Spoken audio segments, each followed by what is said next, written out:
এমন একটি railway station যেখানে কোনো যাত্রী নামা তো দূরের কথা, রেলের কর্মচারীরাও কাজ করতে প্রস্তুত ছিল না। সাধারণত যখন কোনো স্টেশন আসে তখন ট্রেনের চালক ট্রেনের গতি কমিয়ে দেন এবং আস্তে আস্তে ট্রেনটি থামিয়ে দেন। কিন্তু এটি এমন একটি রেলওয়ে স্টেশন ছিল যেখানে সবকিছু উল্টো হতো।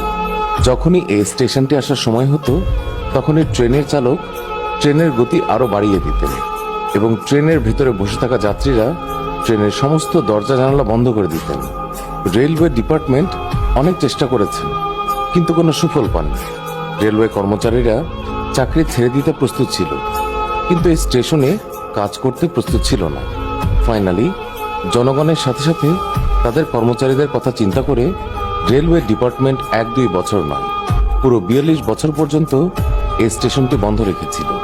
এখন নিশ্চয়ই আপনাদের মনে প্রশ্ন জাগছে যে এটা কোন রেল স্টেশন ছিল এবং কেন এই স্টেশনটিকে এতদিন ধরে বন্ধ রাখা হয়েছিল, আর কেনই বা কোনো কর্মচারী সেখানে কাজ করতে প্রস্তুত ছিলেন না। এক এক করে সব প্রশ্নের উত্তরই পাবেন আজকের ভিডিওতে, তাই ভিডিওটি স্কিপ না করে শেষ পর্যন্ত দেখতে থাকুন। আর আপনি যদি চ্যানেলে নতুন এসে থাকেন তাহলে চ্যানেলটিকে এখনই সাবস্ক্রাইব করে ফেলুন। তাহলে চলুন শুরু করি। ভারতের পশ্চিমবঙ্গে পুরুলিয়া নামে একটি জেলা রয়েছে এবং এই পুরুলিয়া জেলার সদর দপ্তর থেকে প্রায় 50 কিলোমিটার দূরে বেগুন কোদর নামে একটি গ্রাম রয়েছে, যেখানে একটি রেল স্টেশন তৈরি করা হয়েছিল যার নাম রাখা হয়েছিল বেগুন কোদর রেলওয়ে স্টেশন। কিন্তু ভারতীয় মানুষের কাছে এই রেল স্টেশনটি ভুতুরে রেল স্টেশন নামেই বেশি পরিচিত। ঘটনার শুরুটা 1962 সালের আগে। আসলে তখন বেগুন কোদরে কোনো রেল স্টেশন ছিল না।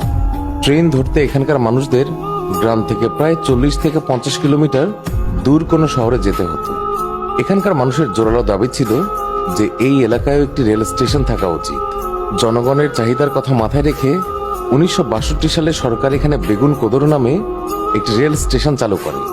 এই রেল স্টেশনটি নির্মাণের ফলে এখানকার মানুষের অনেক সমস্যার সমাধান হয়ে যায়। এখন তারা তাদের গ্রাম থেকে অল্প দূরে অবস্থিত স্টেশন থেকে ট্রেন পেতেন।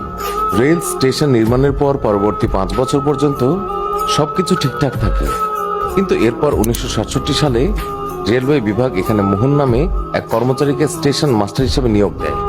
মোহন যখন এই স্টেশনে আসে তখন কিছুদিন পর্যন্ত সবকিছু স্বাভাবিক থাকে, কিন্তু কিছুদিন পর সে একটা অদ্ভুত জিনিস লক্ষ্য করে যে যখনই কোনো ট্রেন এই স্টেশনের দিকে আসে তখন একটা মেয়েকেও ট্রেনের সাথে ছুটে আসতে দেখা যায়। প্রথম কয়েকদিন তো তিনি বিষয়টিকে অত একটা গুরুত্বের সাথে নেননি, কিন্তু পরের দিনও যখন একই দৃশ্য দেখেন তখন তিনি হতবাক হয়ে যান।